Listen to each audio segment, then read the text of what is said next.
Let me express my appreciation to those parties who submitted their views and positions and comments. I'm looking forward to having these views expressed and explained during today, and also hearing from additional parties. Evaluation of the effectiveness of the Minamata Convention is one of the agenda items for the in-person segment of COP4, scheduled for 21st to 25th March in Bali. And the recent meeting of the COP4 Bureau in January was an opportunity to evaluate progress in preparing for our COP4, and let me briefly reflect on two tracks of such preparations. First one is related to COVID-19 and logistics. Invitation to COP4 was circulated to parties and observers last December, and on 17th January, a registration opened with the deadline to register by 11th of February. This is a tight but important deadline to observe. Our host country, Indonesia, is ready to facilitate arrival and participation of delegates in Bali, giving due consideration to health and safety of all participants. You may have noticed that up to 6 delegates per party and 2 delegates per observer are invited to attend in Bali. Provision will also be made for any additional delegates who could be registered for the meeting to follow the proceeding of the COP online. I'm aware that these are challenging times, not least to arrange international travel. Therefore, all participants or all parties who foresee difficulties to travel are invited to contact the Secretariat as soon as possible. A few parties have already done so, so thank you for that, and we are actively looking into finding a solution. As per past practice, let me also mention that Secretariat is offering to sponsor 1 delegate per developing country party to attend the meeting in person, thanks to generous support from donor countries. Practical information for participants was released together with invitation, and more and additional information is to be announced soon. And second, and importantly, a second part of the preparations for COP4 is substantive. And today's session on effectiveness evaluation is launching a series of information sessions and consultations that is being held this year in the run-up to COP4. Next week, the Secretariat will organize 3 separate briefings on COP4 documents. I believe this will be an excellent opportunity for parties and observers to get an orientation into COP4 practical information, schedule, and documentation. This will be followed by a week of online regional consultation meetings with service of interpretation in the regions where this is needed. Further on, there will be 2 online forums launched on 14th of February, one for the 2023 budget proposal, and the second one for a selection of technical documents. Both of the forums aim at providing an additional opportunities for parties and observers as appropriate to review the proposals and ask questions, provide any comments in advance of COP4. Then we will also have 3 deeper dive sessions for COP4 documents on national reporting, on financial mechanism and gender. And last but not least, there will be a full week of pre-COP4 online side events. And just let me finish here that we are also considering a possible additional events on key items on the agenda of COP4. Please consult the schedule of the events available on our convention website. All these forums and sessions are to provide parties and observers plenty of opportunities to prepare for COP4. So when we meet in person in Bali, parties can use the time together efficiently and drive the discussions and negotiations towards successful outcomes.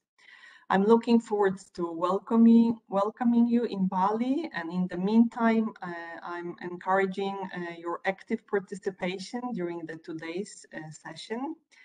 And with that, let me hand over to Claudia Den Haver, Senior Policy and Coordination Officer, who will facilitate the session today. So over to you, Claudia, and from my side, thank you so much.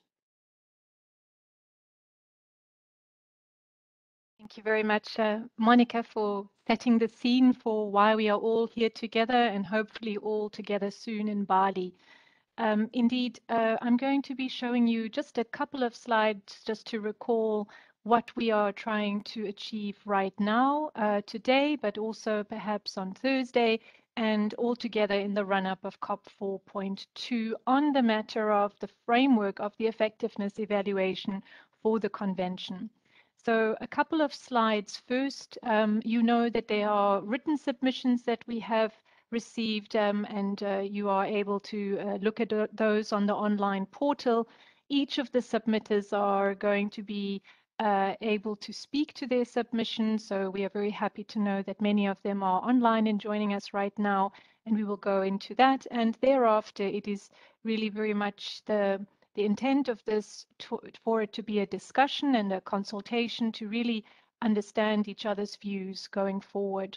But I will take you step by step. So first, just this orientation slide, just to recall that at COP 4.1, Minamata did something we have not done before, and that is very much because we are convening a 4.1 online and a 4.2 in-person meeting now coming up in March, which is that 4.1 agreed to hold intersessional consultation on an item of work where there was the need felt for more consultations and more preparation time for parties, namely for the open and remaining matters that relate to the effectiveness evaluation. And as such, today we are coming together here for part one of the consultation session and part two being scheduled at the same time on Thursday. I've pasted here just the outline of what is intended for these consultation parts.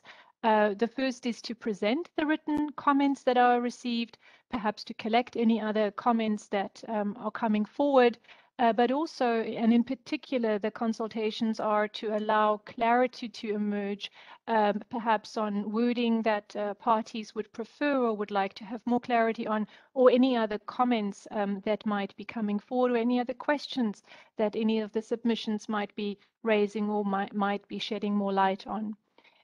It is, of course, all in preparation of 4.2, and it is for the explicit aim of helping parties come and bring this very important work to its next step, which is to, in fact, give effect to Article 22. As mentioned, all of the comments received so far have been uploaded in the online workspace. So please, even now, and I could maybe ask my colleague Lynn just to place the link also in the chat in case you are not able to find it so quick, but there you can find all the comments received today by today. And just overall, the idea or the aim, the purpose behind this consultation is, of course, to enable parties, to enable them to come together at COP 4.2 so that COP 4.2 could make and take the decisive steps forward to give effect to Article 22. And this is because of the deadline that the convention text in that article has set for the beginning of the first effectiveness evaluation. With that, I will give you a couple of other slides just as overview. And firstly, just that written comments have been received on the framework from a number of parties. And here I'd like to recognize Kuwait, Oman, Mauritius, the EU, Japan, the UK, and the United States. I'd also like to mention that Iran has provided comments on indicators. There may still be parties or others that are preparing comments, in which case, of course, we will upload them also onto the portal. But for today's meeting, these are the comments that we have received. Moving on. And just to recall that the work plan that has been set up for this special time between COP 4.1 and 4.2 to help parties move in their preparation for this agenda item On 15th of December, that is last year, we had an information session that also introduced to you the wording of the report on this item at 4.1 and the general thrust forward in preparation of the written comments and now also this consultation. Written comments were requested for the deadline of the 20th of January, that is last Thursday. And as mentioned, all of them have been uploaded on this online portal. And today we are in this gold space. We are in part one of the online session to do this consultation. And the intent is that during the month of February, what has come together as part of these consultations can be also collated in a way to be helpful going into 4.2 to parties. With that, the next slide just reminds us of what it is we are working on right now and the specific documents to look at, and also the specific documents to which these comments have made reference to. Firstly, in paragraph 1 of Article 22, it stipulates that the Conference of the Parties is to evaluate the effectiveness of the Convention beginning no later than 6 years after the date of entry into force and periodically thereafter at intervals to be decided by it. That is, since this convention came into force on the 16th of April 2017, the deadline rings by the 15th of August of next year, that is 2023.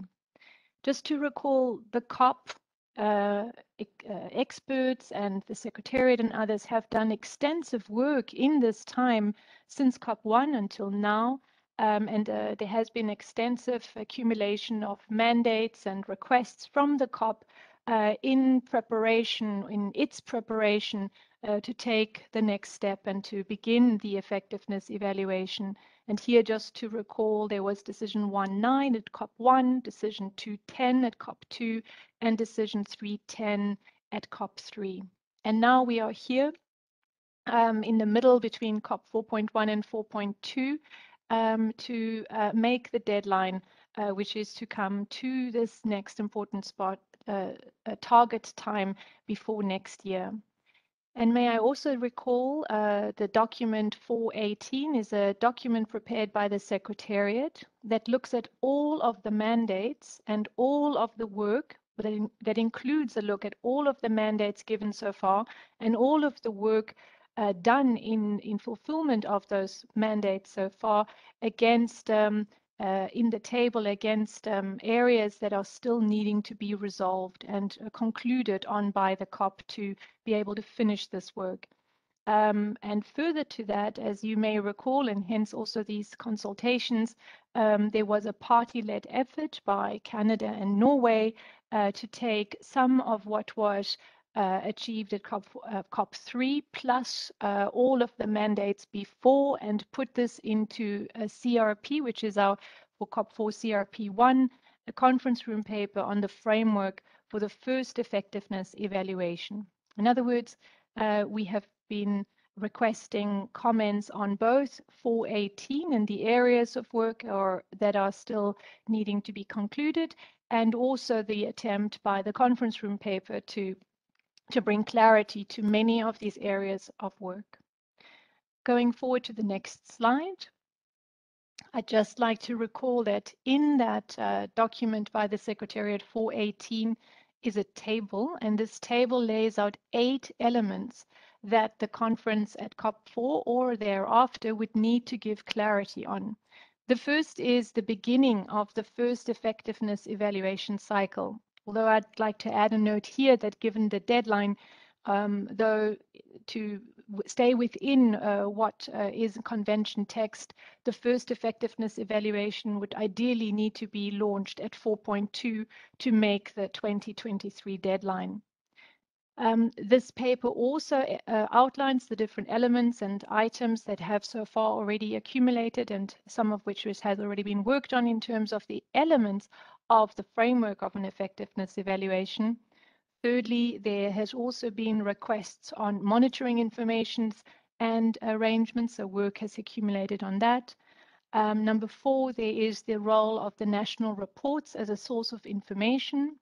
As you will recall, national reports are due every 2 years, are short reports, and every 4 years are full reports. And so there is a steady stream of information coming to the Secretariat on the implementation measures, as well as the challenges experienced by countries going forward in the implementation of the Convention.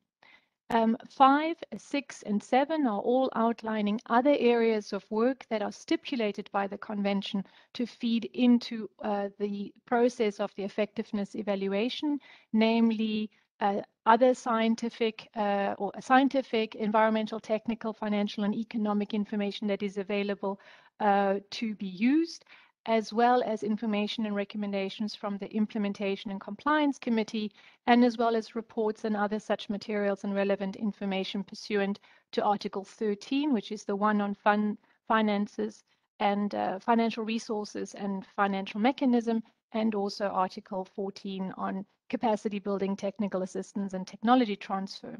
And lastly, and I had read this out in the paragraph earlier, the COP will have to make a decision at some point on the periodicity of how often such effectiveness evaluations take place for the Convention. May I also go to the next slide just to recall that in conference room paper 1 as put forward, and it was in fact putting together a lot of the information that has already come forward and further sculpted some areas. This particular paper is an accumulation of many of these elements, plus additional work that was done under the guidance or by the proponents. And may I just refer to you here that there's also a terms of reference for the effectiveness evaluation in this particular document, as well as for a so-called scientific advisory group on effectiveness evaluation. And moving on, just to recall that in December at our information session, this was a slide we used to prompt parties to consider writing comments on the framework on effectiveness evaluation, or the proposed framework for effectiveness evaluation. And there are different aspects that all of this would entail.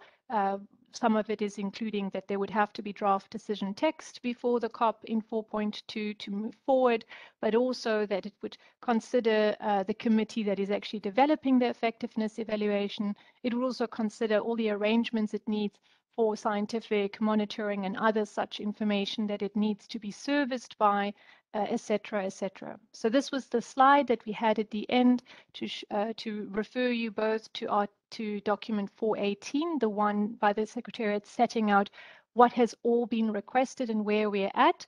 We also highlighted document 428, that is the report of the meeting 4.1, so that you could reread the discussion that happened there, as well as the mandate for these particular consultations. And lastly, but certainly not least, the CRP that was presented at COP 4.1, Navy CRP 1 that I just described. With that as background, I would like to first indicate that Kuwait, Mauritius, and Oman presented some comments. They were general comments expressing appreciation for the work done so far, and also their commitment to the continued process for the convention.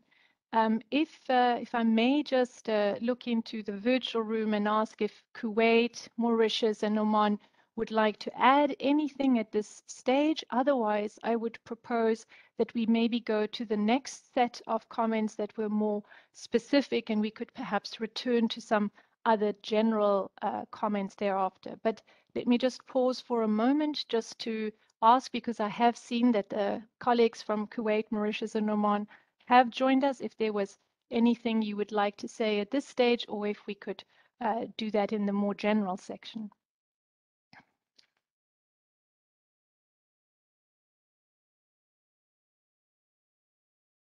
I don't see a raised hand at this moment, but just to say the invitation is of course open to those from Kuwait, Mauritius, and Oman to come back to alert me and to come back at any moment. With that, if I may perhaps start with the United States. as its a submission runs around 11 pages and follows quite the structure of the document 418 and speaks specifically to each of those items, but also as it has two annexes that speak to parts of the CRP put forward. If I could perhaps call on Liz Nichols to perhaps speak to the United States submission, and thereafter I would call on all the other proponents, all the others that have submitted written submissions. Liz, may I hand the floor over to you? Please proceed.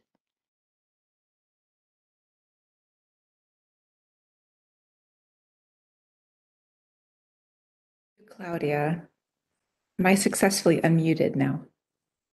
Okay. Yes, I can hear you very well. Please proceed. Wonderful. Okay. Well, good morning, good afternoon, good evening, everyone. As Claudia noted, we decided to take the approach of providing a fulsome set of comments on what we understand the framework of the effectiveness evaluation to be.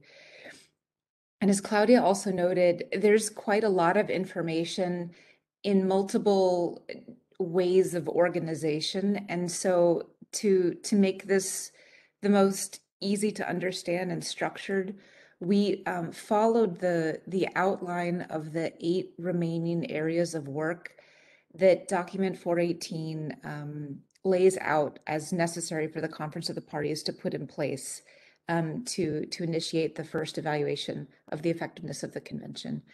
And so what we have done is provide comments to each of these 8 areas of document 418, but those comments themselves draw upon insights from a range of other documents, but primarily CRP1, as CRP1 really does contain the most detailed and in our view, the most up-to-date information about the actual details of the framework of the effectiveness evaluation.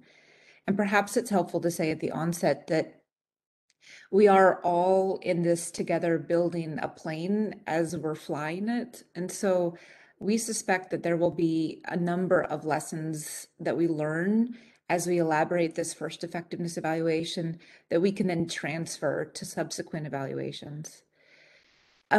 So perhaps it's most effective for us just to try to briefly introduce our comments in each of these 8 bins. And within that, I'll highlight where we have comments that you can find greater detail in the line edits we've submitted on both terms of references to these 2 groups. But under this first one, the first effectiveness evaluation, our principal message is simple, but the simplicity encompasses a lot of detail. Overall, we very much support the steps and the schedule and the plans and the reports, all as outlined in Figure 2 of CRP1. And so to say that we support it, there are a few slight differences we would like to articulate between our vision and that as described in Figure 2 of CRP1. One of them is that there are these important plans described in that figure, right? Things like the plan for monitoring data, compilation, and summary. And we see those as extremely important intermediate products of the effectiveness evaluation process. Each plan should really be made available for party review and comment in order to facilitate transparency and greater participatory process. And in terms of the overall broadest strokes schedule of this first effectiveness evaluation, we see that these intermediate products should probably be discussed at COP5. We don't see that any decision needs to be taken on them to facilitate the continuation of work. But we're hopeful, that we can launch this effectiveness evaluation now at COP 4.2, generate intermediate products and discuss them for the first time at COP 5. So moving on to the second piece, the elements of an effectiveness evaluation. In our view, when we say effectiveness evaluation framework, this should include those elements laid out by the Secretariat in document 14, which were the mandate and the terms of reference of the Effectiveness Evaluation Committee, the EEC, the approach on the indicators, and the steps and schedule of the effectiveness evaluation. We're not going to talk about indicators now because we understand that we've done that substantially in separate processes. But we also view that there are additional elements that we would consider as fundamental to the overall framework of the effectiveness evaluation. So we wanted to talk a bit about those. We see those 4 policy questions that we've spoken about, years ago at this point. They really provide fundamental structure to the overall evaluation and to how we use the indicators, to our approach on the indicators. So we view the 4 policy questions as part of the overall framework. In addition to the terms of reference of the EEC, we view the mandate and terms of reference of a scientific community like the Scientific Advisory Group of Experts, the SAGE, as outlined in CRP1, as fundamental to any framework for the effectiveness evaluation. We think that the terms of reference that are provided in Annex 3 of CRP1 is a strong basis for further discussion. We've provided line edits to the tour that you can find in our submission. And regarding the steps and schedule of the first effectiveness evaluation, as we noted before, we think that CRP1's Figure 2 does a very good job of laying out what is necessary. We would just want to highlight that we think that in support of the idea that some of what is currently labeled as processes in that document, these are the 6 green boxes that refer to plans, like plan for Article 21 synthesis report and the plan for the trade summary and supply and demand report. We understand those to be products that will be generated such that parties can provide comment on them to enhance transparency. So we would make some editorial changes to this figure to show that they're products and not processes. And perhaps one more detail that I'll go ahead and highlight here, not wishing to make this intervention overly long, but we think that it's important that the report on emissions and releases data be understood to be a summary of available emissions and releases data, not necessarily an inventory or a report. This is because we're summarizing all this information based on what's out there, including inventories developed by parties, but it's not a standalone independent inventory in the way that some other conventions use that term. And finally, for part 3, and recognizing that this begins the section of our comments that starts to go away from what could be considered sensu stricto, the object of today's conversation. But we just wanted to say that we think the existence of a scientific advisory group, such as the SAGE outlined in CRP1, is important. We have some suggestions for the composition and participation of that group. But we really see this as an expert group that will help work with the data and coordinate the analyses that are all included in the scientific group. We don't see in this expert group the need for too many additional observers. We think that this should be limited to scientific experts, and we think the development of a roster system is a very helpful view.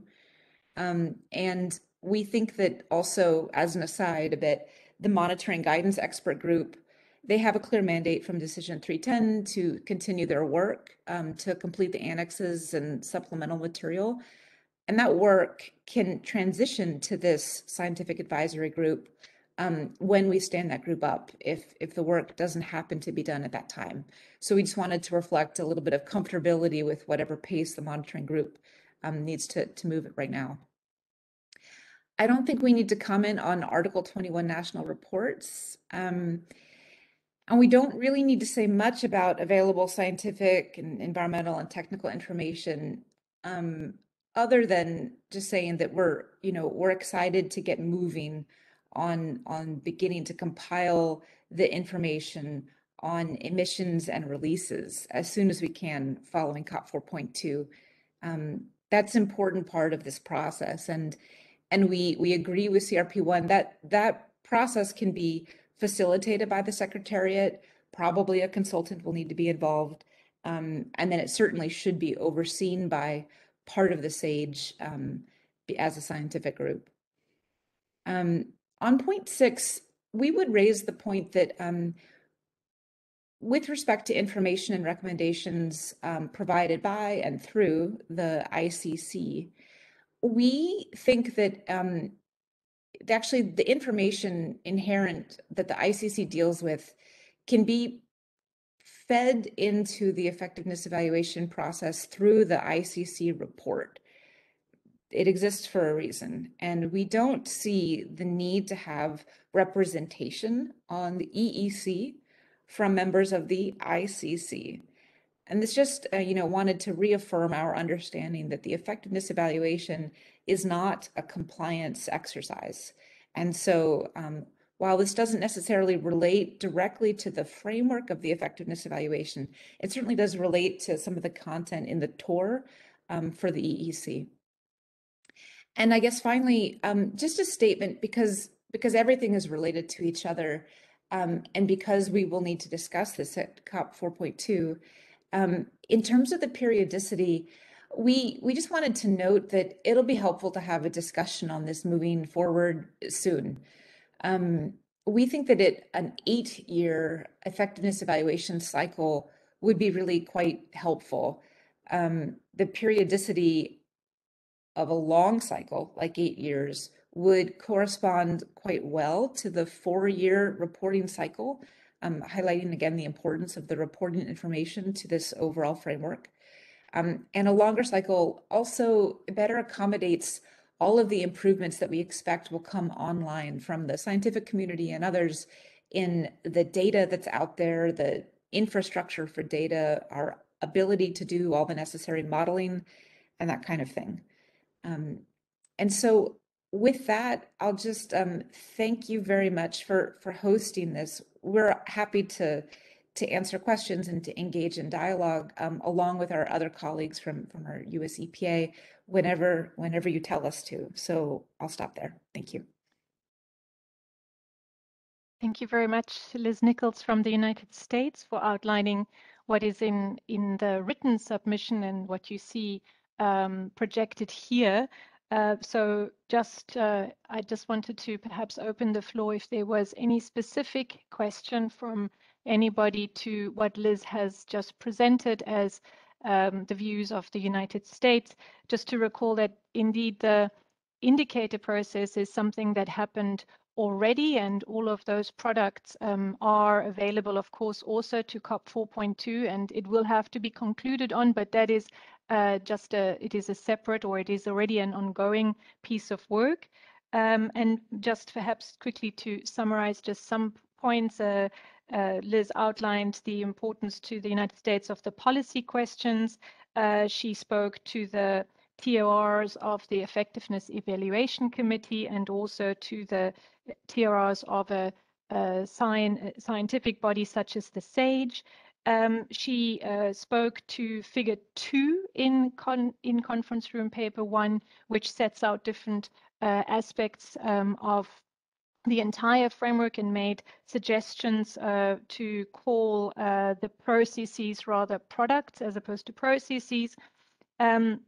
She also highlighted that in terms of emissions and releases, rather than an inventory, perhaps as a way forward, it would, as a first step, perhaps it would be a summary of that type of information that is available. She also made an explanation of the view of the government of the United States on the group such as the SAGE, that it is an expert group, and that modalities such as the roster could ensure that many different experts could be part of it, but it would not have to be a perhaps more cumbersome process of observership to such a body. May I also just highlight 2 more points that she spoke to the ICC input to the effectiveness evaluation process, and that it could be seen as coming through the report rather than through representation, as that is, of course, also the function of the report of the ICC. And lastly, she spoke on the issue of periodicity. I hope I have represented it appropriately, Liz, but if I may just look into the room to see if there are any hands up for any aspect that anybody would like to perhaps ask Liz on in terms of what she has what has been put forward. Let me just take a moment to scan the virtual room.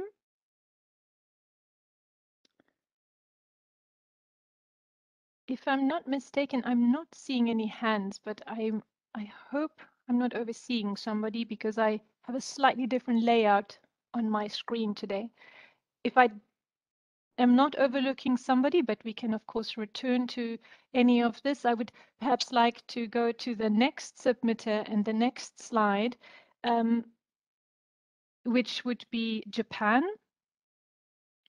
And for Japan, oh, may I just go one step back to the United States slide, because I think I do see a hand up. Am I correct to say that Iran has raised its hand, and would that be Mr. Abbas Torabi? If indeed so, could you kindly unmute yourself and please, yes. Oh, it's Ambassador Nasril, sorry. Please take the floor, Ambassador.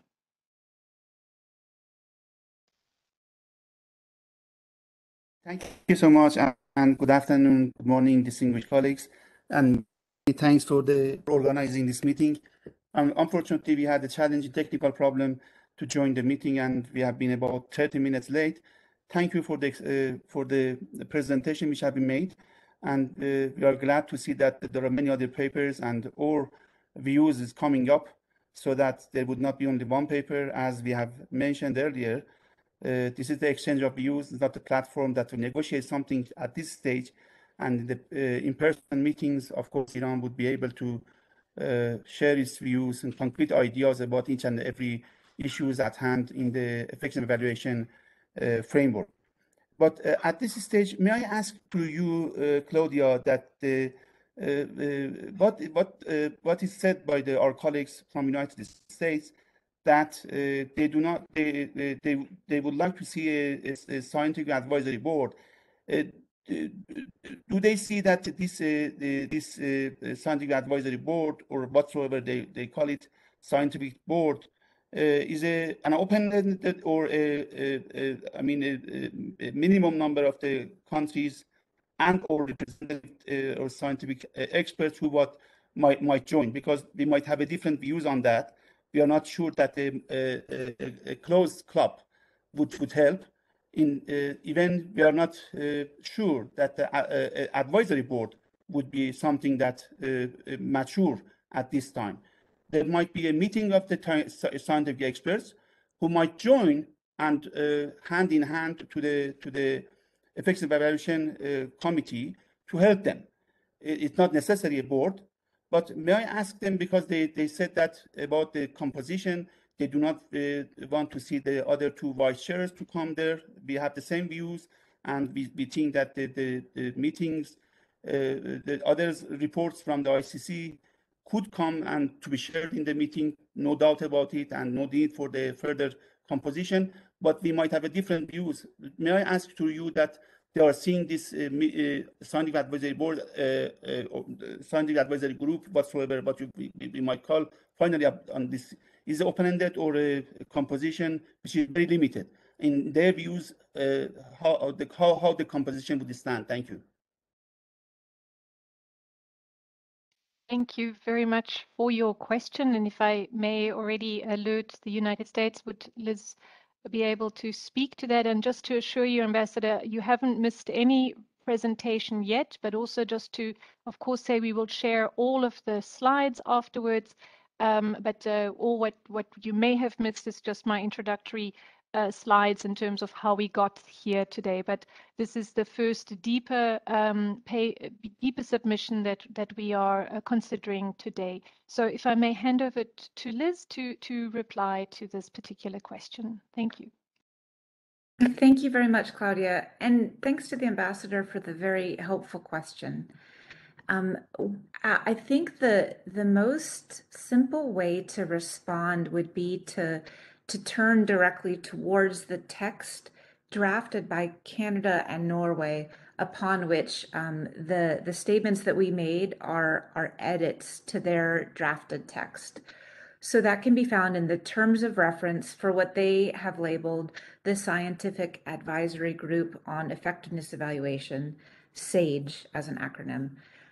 There, in that terms of reference, there's several sections, and there's a section C on membership. And that membership section, I did not articulate all of our comments on it, and therefore may have given a partial view of what's contained in this CRP1 from Canada and Norway. And without articulating their position too much, what you can see in the terms of reference here is in, for example, paragraph 12.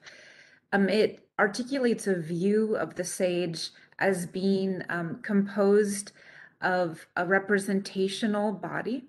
So members of the group appointed on the basis of equitable geographic distribution, that's in paragraph 11.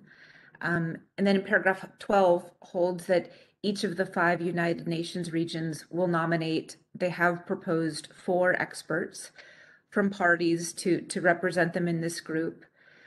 We have views not on the regional representation, but just rather on the expertise that these scientists should have. We think it's important, for example, that these be individuals who understand how to work with data in mercury monitoring, who understand existing mercury monitoring networks, this kind of thing. And so you'll see we've made some comments about the expertise, but not the regional representation. Some of our further comments that you should be able to see in the online workspace are about the SAGE potentially inviting the participation of a series of experts from the observer space. We don't see that as being very helpful. What we do see as being extremely helpful is that we can, contribute to a roster of as many experts as necessary that can be pulled on, their expertise involved in the SAGE as necessary. And I think the last piece of our comment that I didn't highlight before that we have proposed and that I'll highlight here is just that we think that it might be helpful to consider some kind of term limit for the co-chairs of this group. In our view, an effectiveness evaluation cycle is really quite long. I mean, if it moved forward as being 8 years, to be a co-chair twice would be a 16-year work commitment. And that may be possible, but not entirely likely necessarily. And so we think that co-chairs at that point should not serve more than 2 sequential evaluation cycles. But I think that I hope you would find that the information on the overall membership as originally proposed by Canada and Norway starts with regional representation and builds on that by including a roster of experts. And you should be able to find the specifics on the US comments on the online workspace. I hope this helps. Thank you.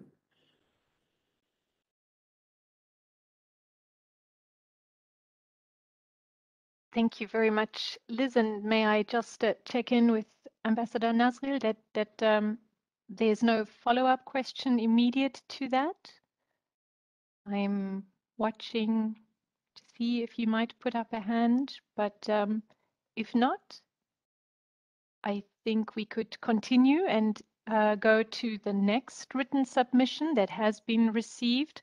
And here, if it is the written submission by the government of Japan, and if I may call on Itsuki or Zuki Kuroda-san, please to present this. Over to you. I believe you can unmute yourself, Zuki.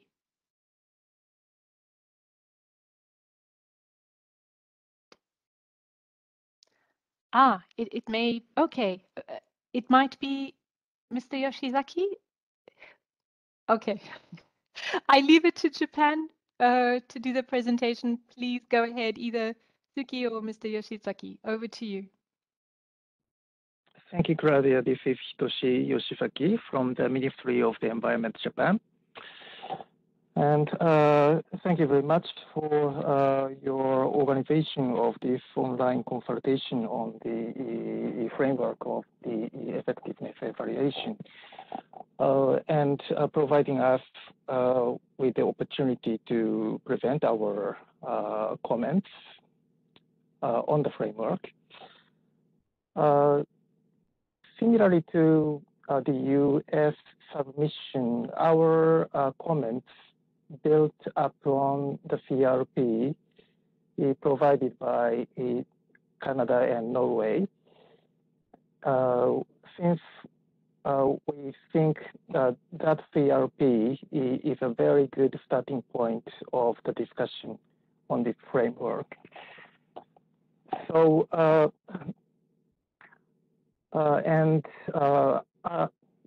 this is not similar to the US submission, but our submission is structured as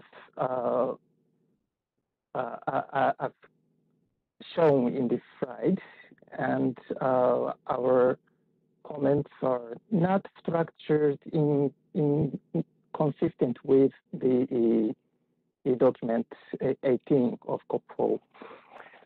Our comments are twofold: general comments and specific comments. And in the part of the general comments, there are some key principles we consider as important. Firstly, Japan supports the formulation or institutionalization of the effectiveness evaluation, and we support the establishment of Effectiveness Evaluation Committee, or EEC, as proposed by in the CRP provided by Norway and Canada, as well as some kind of scientific body, like a scientific advisory group on effectiveness evaluation, or SAGE. And regarding their membership, we support the balanced geographical representation in the EEC, as well as inclusion of a diverse range of expertise in the scientific body.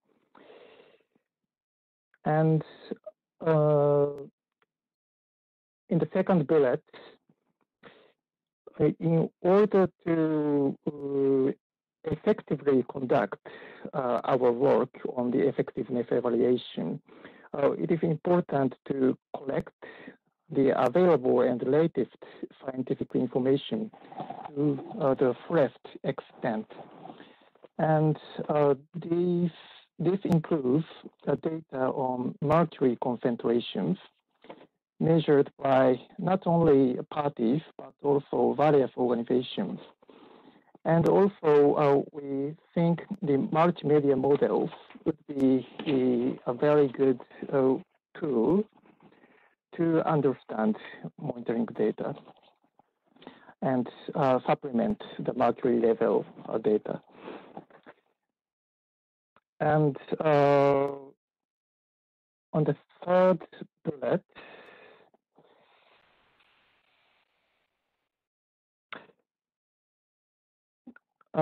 this is regarding the monitoring data which were obtained in the past before the monitoring guidance was developed. We think the monitoring guidance is a very good basis to provide the comparability of monitoring data, but at the same time, the data in the past cannot be obtained retrospectively. So arrangements should be made to promote the sharing and utilization of existing monitoring data while taking into consideration their uncertainties or uncertainties. Instead of restricting monitoring data to those that fully meet the provisions under the monitoring guidance. And these are some key issues we think as important. And the following 7 bullets are more specific. And I think these correspond to some of the issues raised in the document provided by the Secretariat. The first point is a timeline, and this includes not only the first evaluation period, but also the periodicity of evaluation of the effectiveness of the convention. Japan supports that the first cycle of the effectiveness evaluation should begin at COP 4.2, and it should conclude in COP 6, probably in 2025, which is the proposed timeline in the CRP provided by Canada and Norway.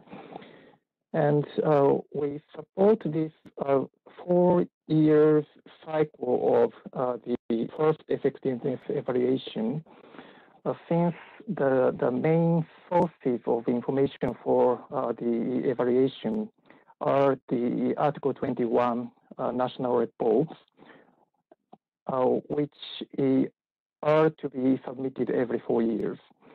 And after the completion of the first cycle of the effectiveness evaluation, the second cycle should correspond to the cycle of the Article 21 reporting. So in that way, we think that the synergies of the national reporting and effectiveness evaluation can be maximized in a timely manner. So that is the first point, specific point. And the second point is transparency and participation. We basically support the steps provided in the CRP by Canada and Norway. More specifically, we support the commenting period at key milestones to ensure that parties that do not have members in the EEC can provide comments and information on the process of the effectiveness evaluation. So we support the party review process as indicated in the figure 2 of the CRP. And at the same time, we support that the SAGE, or the scientific body, should ensure that diverse fields of expertise. And one way to ensure that diversity would be some kind of arrangements to receive technical inputs openly by a kind of roster of scientists. I think this is similar to the US comment. And thirdly, the purpose and operational arrangements of effectiveness evaluation. In this section, we made it clear that the purpose or objective of the effectiveness evaluation is to assess overall whether the actions taken by parties under the convention are contributing to the protection of human health and the environment at a global level. And we stress that the effectiveness evaluation is not something to identify a lack of action of a specific party or even non-compliance by specific parties, or even the effectiveness evaluation is not something to evaluate a local mercury pollution. We consider that the effectiveness evaluation is a global practice. And in this section, we mentioned to the membership of the EEC, specifically the member from the Implementation and Compliance Committee. Unlike the US, we are supportive of the inclusion of the members of the ICC, especially the chair and vice chair. Since the report or recommendations to the COP made by the ICC, as well as national reports submitted under Article 21, are addressed by the ICC, and they would provide the best expertise in these elements. However, we should note that the membership of these two chairs, chair and vice chairs of the ICC in the EEC, should not be interpreted to address non-compliance of a particular party in the EEC. So this is the third section. And the fourth section is the use of the emissions and the release inventory.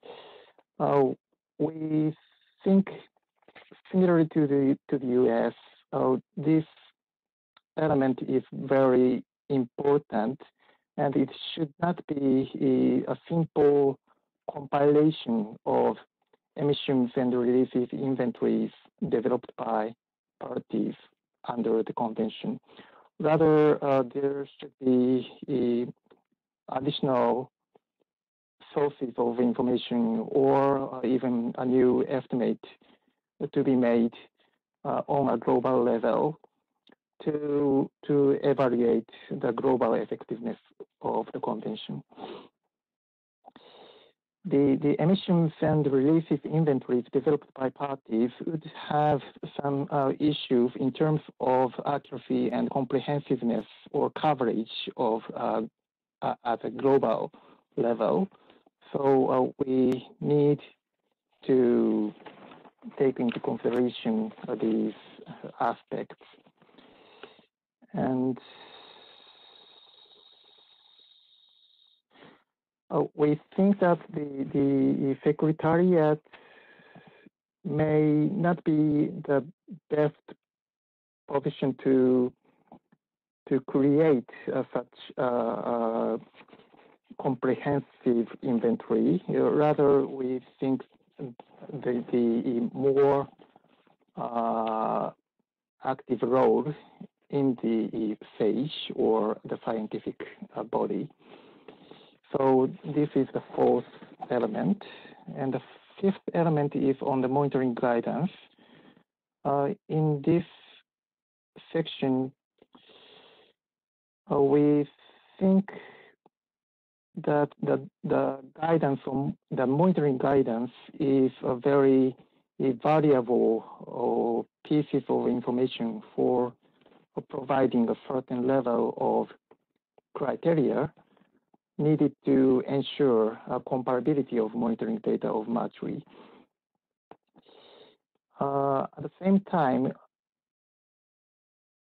we think that while acknowledging the necessity of the process to assess the conformity with the monitoring guidance, we have concern on the possibility that amount of available data used for effectiveness evaluation may be reduced if the data is excluded due to some deviation from the guidance.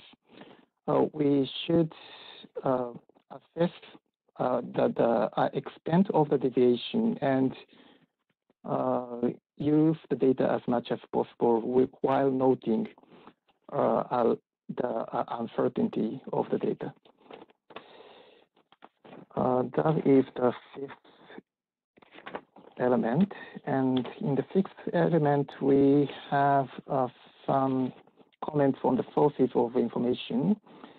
And we support to collect a wider range of available data, not limited to the national monitoring program submitted by the parties. Rather, we support the monitoring data obtained by different organizations or some kind of monitoring networks and so on.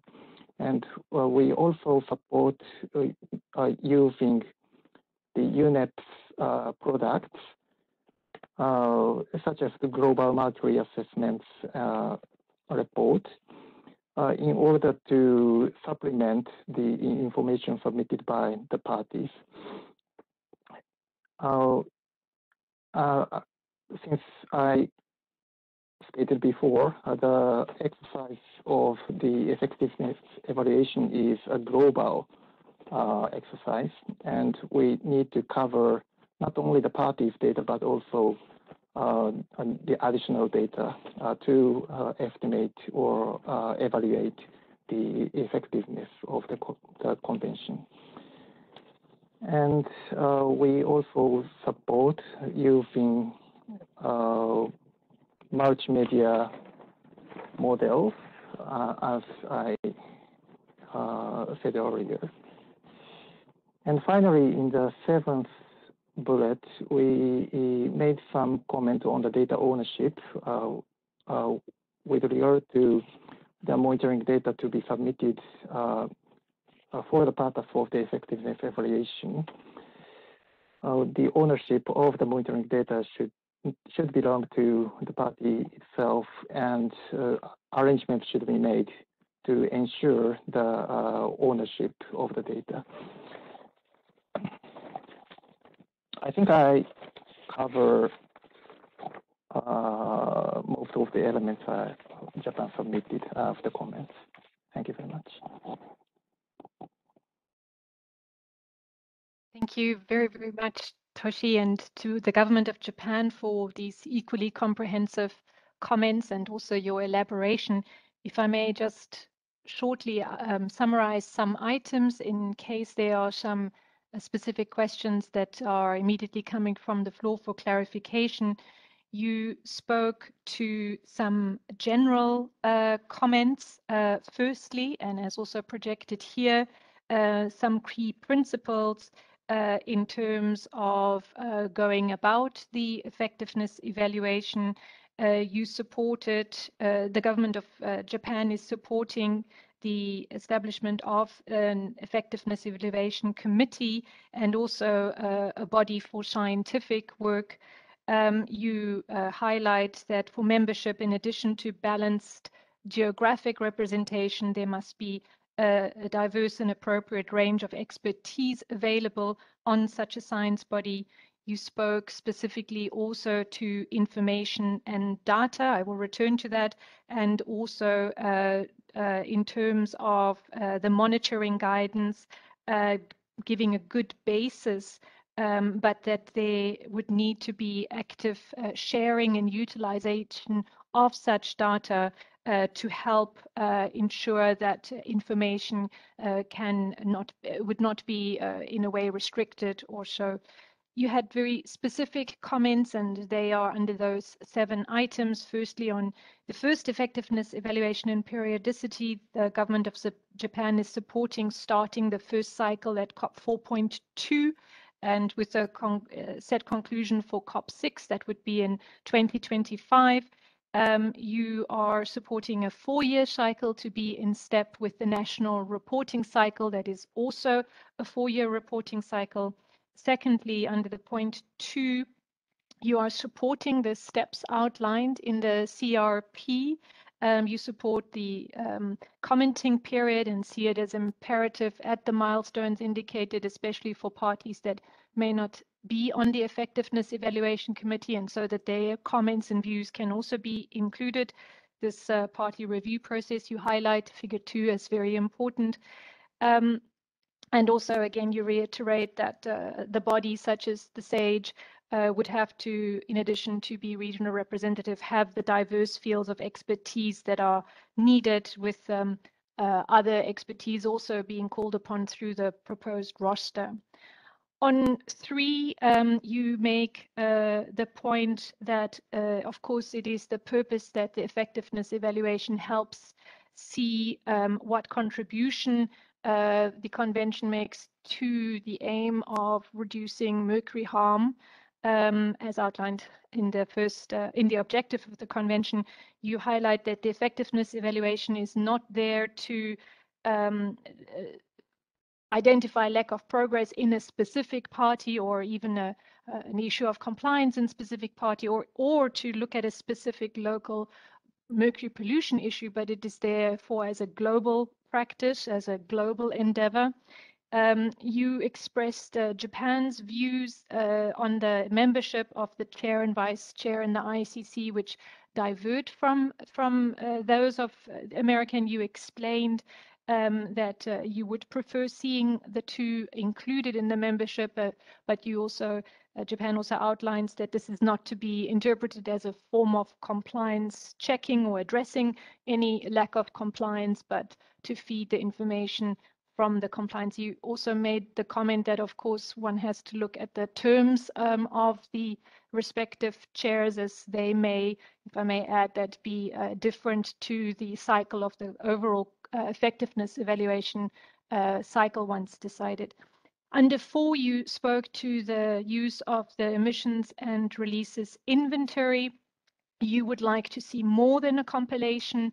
You would also like this to be open for additional information from other sources, even new estimates, so that one could get a global picture, and also to address any issues of accuracy and coverage.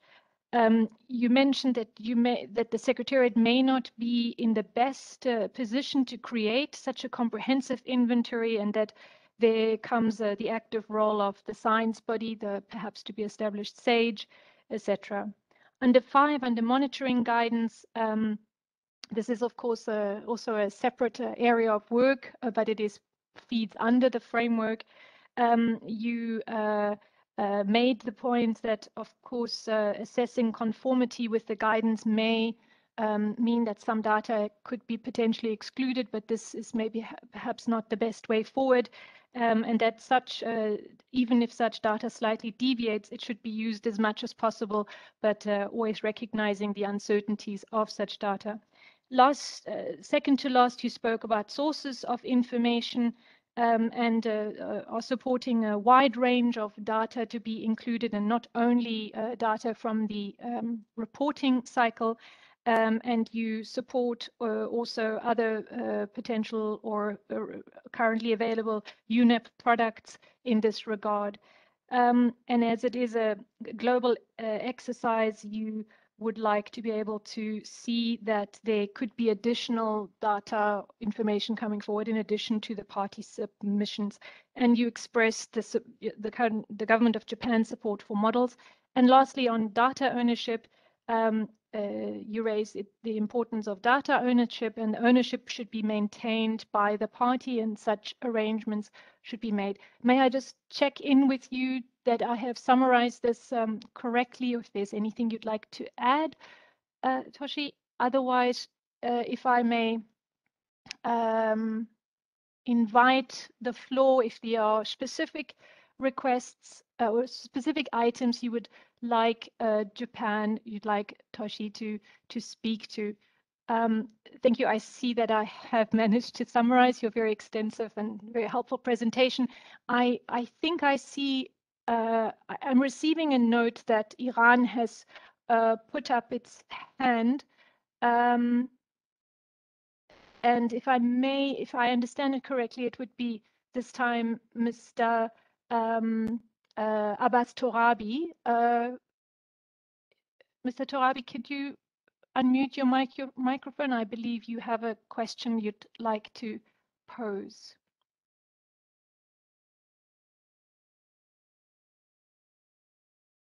Mr. Torabi, just to explain, if you go to your name, if you highlight your own name in the drop-down menu on the right-hand side, you should be able to see a little hand, and if you press that, then I can see immediately that you would like to speak. I say this also for anybody else that might not see this easily, but otherwise you could simply unmute and you could state your question. You, Shariful and Lynn, could you maybe just see there's something is not activating on Mr. Torabi's microphone? Is it possible for you to open the microphone? Oh, I see your, okay. Let me just give you a moment. Mr. Torabi, can you speak now?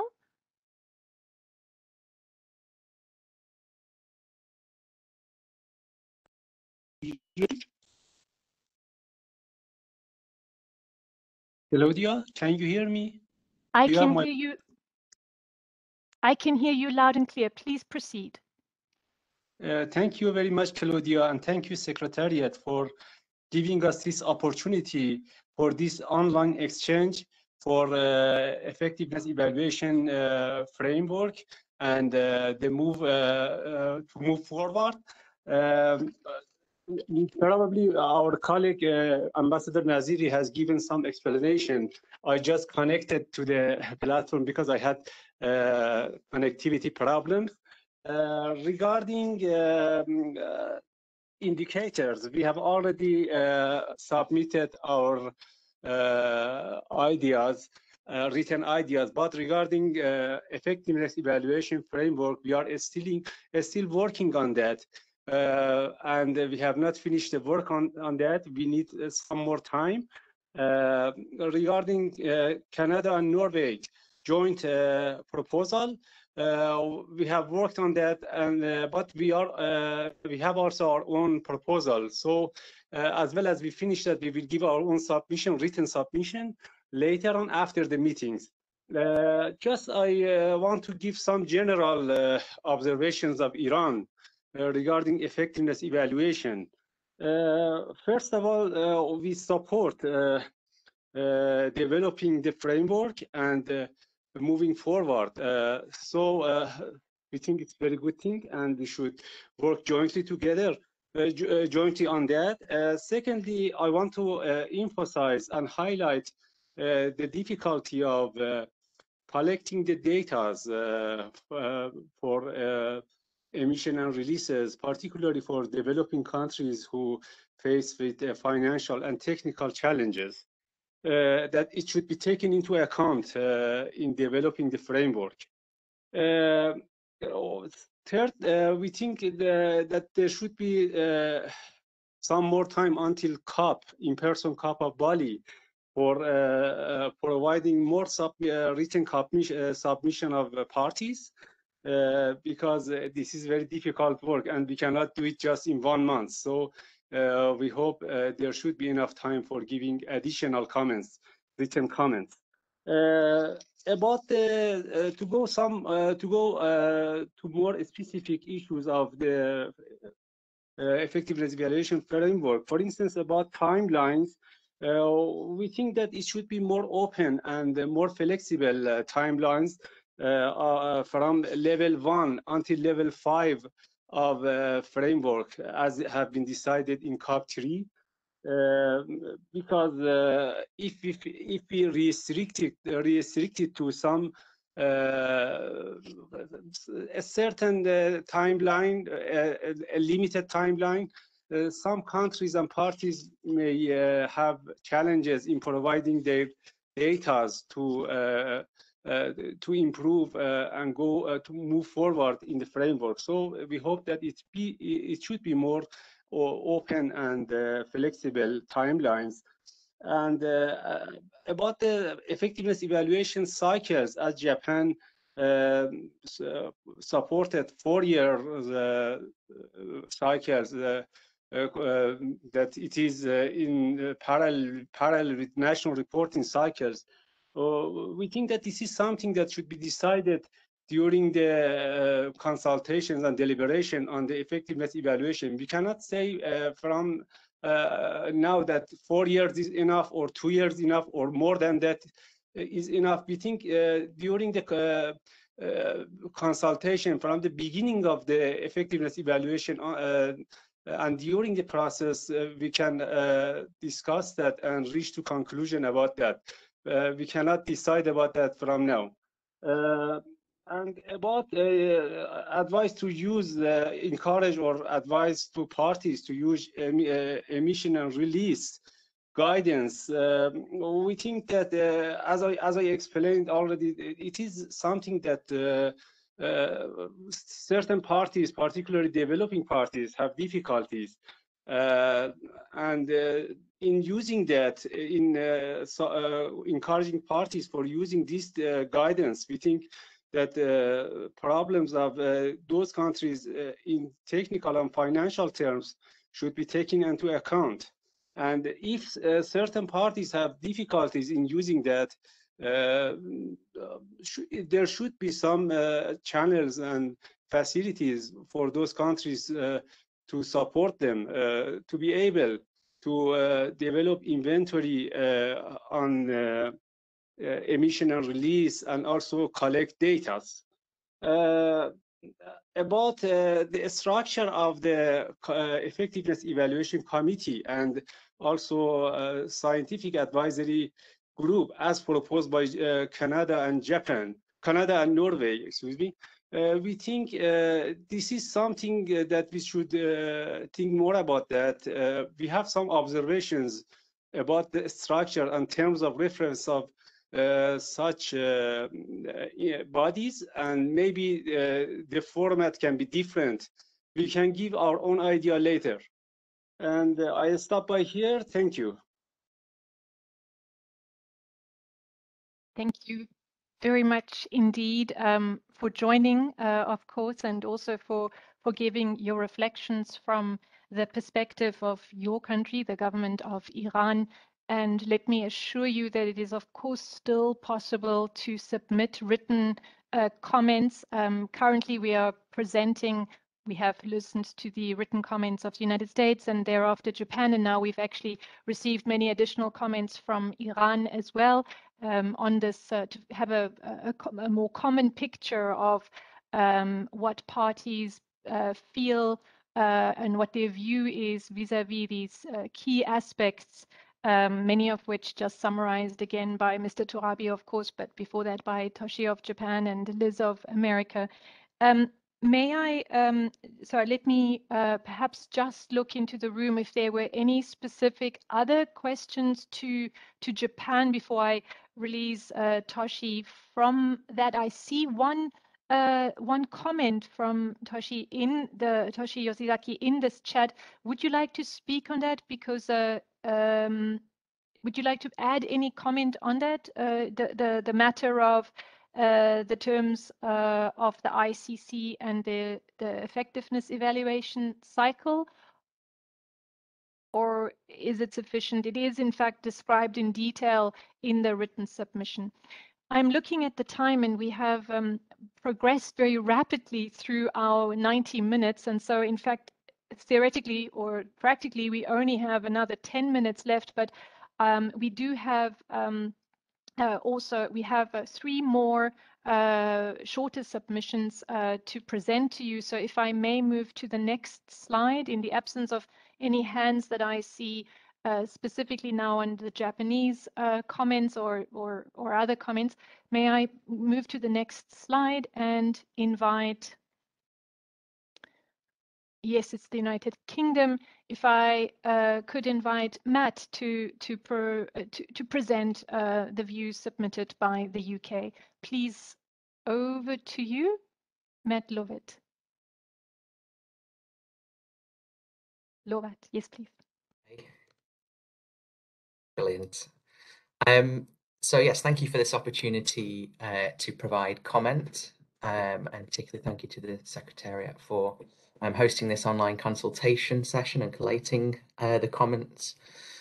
We have kept our comments focused on the elements of the effectiveness evaluation framework, we have primarily used this as an opportunity to express our support for the draft framework and decision text that has been proposed by Canada and Norway in CRP1.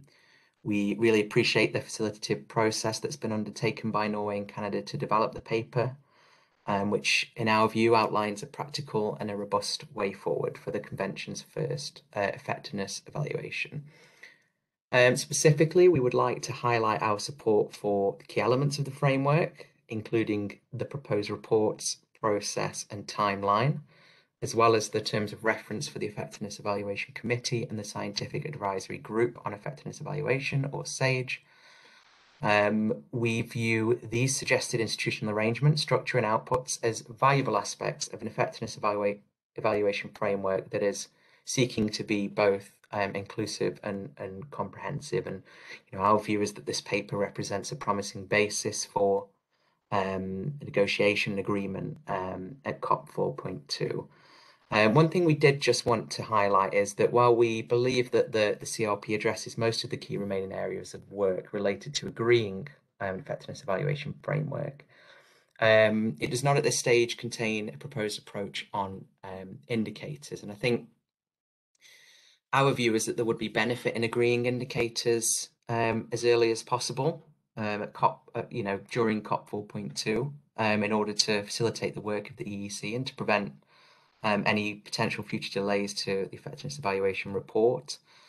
But I think we recognise that we already have quite a significant workload facing us. So I think at the very least, we believe it would be important to agree on a path forward, on a way forward for resolving indicators and agreeing indicators. But I think, yeah, on the whole, we just wanted to express our support for the CRP, and once again to thank the Secretariat for this online consultation session and other parties for submitting their views. And we really hope this will be a platform for a much more comprehensive, wide-reaching and ultimately successful discussion at COP 4.2 in Bali. Thank you. Thank you very much, Matt, for outlining the focus and the main thrust of the comments by the UK and the support to the facilitative process that resulted in CRP1 as facilitated by Norway and Canada. You also outlined your government's views of the key elements and support of the reports, the process, the timeline, and what is suggested in terms of reference and overall for the Effectiveness Evaluation Committee and the Scientific Advisory Group. And you highlighted indeed that there is as yet not a proposed approach forward on agreeing on the indicators, but much work has of course been done on the indicators, and you outline that it would be good if these could be agreed on at 4.2 so that they can already be part of the next steps going forward, having recognized though that we have a lot of work to do at 4.2. So you caution of course also that needs to be balanced. Hoping that I have summarized that correctly, I just wanted to check if there was any specific question to Matt at this stage. If I see none, may I call on then let us go to the next presentation, which is in fact the last written submission received. It's by the EU and its member states, and if I may call on Lone Schuh of Denmark to make the presentation on behalf of the EU and its member states. Lone, are you able to unmute yourself?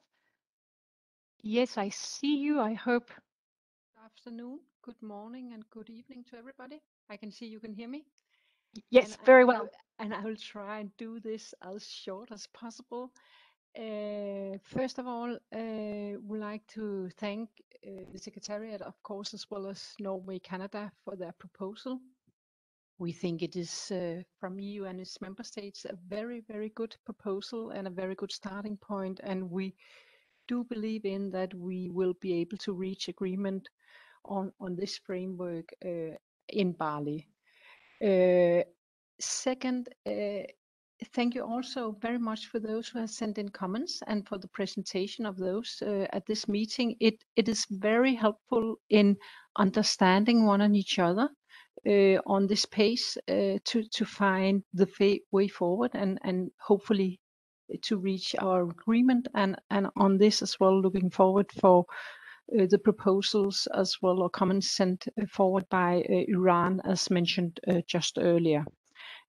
We believe that this will help us in reaching agreement. We have, as UK, have focus on the CRP put forward by Norway and Canada, and have some more general comments and not been into the detail that much at this time. First of all, we have a comment with respect to the policy question. It was mentioned as well by US that we find that those are very important and do give a good guidance in how to actually look into the effectiveness evaluation. And they have actually helped very much in developing the monitoring guidance as well. So we believe in that those will be good to have included as well. With respect to the effectiveness evaluation committee, the only smaller comments we had at the time being is actually to look into the membership, how many is going into that group. In the end, it will be to look into actually what kind of framework are we eventing. Are we making, and our concern is, of course, are we making an effectiveness evaluation framework which is actually bigger than implementation of the whole convention, which we think is the main issue for us and our main focus in the coming years as well. So that has to be looked carefully into. And then we do have some comments with respect to the Annex 3, where the terms of reference for the scientific advisory group on effectiveness evaluation is described. In our view, it's not a question about what to name the baby. Is it a SAGE? Is it a monitoring group? Whatever it is, it's actually a question about what is in the task of that group. And at the time being, as we read the task in that group, they might be too comprehensive. We believe that it has been drifting a little bit away from where we ended at COP3, where we thought we actually had some very good discussions around monitoring and how to do that work to have the scientific report in the end for the effectiveness evaluation committee to look into, together with the reports developed by the Secretariat. And we believed at that time, and we do still believe, that that could be a very good basis for that work for the effectiveness evaluation committee. And as such, the naming, the details in the task, we do not find is right at the time being. That is both with respect to the plans, the reports, what is going to be developed, where we are still not sure if it's the right way forward. We still believe in that the two-step approach, by having some plans before you actually start your work, is always the way forward. However, the way it is described at the time being, we'd like to look carefully into that and have a discussion. But with the remarks from both US, Japan as well, that will definitely help us in looking carefully into that. I'm quite sure. And last, we do have a little bit of challenge also with some of the paragraph describing what this group, a monitoring group, a SAGE group, whatever you like to call it, is going to look into. And listening to the presentation and reading the presentations from others, we can see we do have a difference in that area, but we are quite sure that it is a question about actually addressing and how to actually reach the goal which we are going for, and I hope all of us is going for, which is an effective effectiveness evaluation, at the same time not creating something totally new. And then I think it is actually 2:30, so I'll stop, and I hope I have done it as quick as possible. Thank you very much. Thank you very much, Lone, and I apologize that I didn't manage to keep more time for you. I hope that you feel you have been able to present the views of the EU and the member states. Certainly, they came across to me as quite comprehensive. May I just recall that you also note that it's a very good proposal that has come forward, and you thank for all of the comments by others, and you make the comment that hearing each other is a good way to understand each other's views and work together to help reach an agreement amongst parties. You, like the UK, focused on very specific aspects in your comments. You spoke about the policy questions and how they guide. You made specific comment about the EEC, the Effectiveness Evaluation Committee, and its membership. And you make a particular comment on ensuring that we don't, you say, make the framework bigger than the implementation structure of the convention. You spoke for the EU and its member states on on Annex 3, where you outlined a number of items, whether it is not only the name of such a group, but also the exact space or remit of work of that group. And you had some initial comments already to that and indicated some further discussion on that would be helpful. You outlined that the two-step process is correct. It's a matter a little bit of shaping that forward. Let me conclude there and hope that I have summarized the most pertinent points you've made. May I also just, of course, always say that the written submissions are all available, and the explanations by the specific submitters are the best place to start to understand the views of the parties. We have indeed gone already 3 minutes over time, but this time has just gone very quickly. I hope you have found it as useful as certainly the Secretariat has found it to hear you also articulate what is written, and to here and there have the opportunity to have some clarifying answers. I'd also like to thank Iran for making those additional contributions as well. And again, just encourage anyone that would still like to make written submissions. It is very much welcome from the Secretariat perspective. Kindly just reach out to me if you have any need of help to do so, or any information that you may need in that regard. And with that, we would come together again on Thursday for another 90-minute session. And it is our proposal that any other submissions that may have come forward would be presented on Thursday, but also that thereafter perhaps it would be opportune to engage in some of the items that we've heard parties wanting to have a bit more discussion on, in no specific order. Just as I've been hearing, there are some elements of the Effectiveness Evaluation Committee. There are elements around whether it's called the Monitoring and Modeling Group or a Scientific Advisory Group.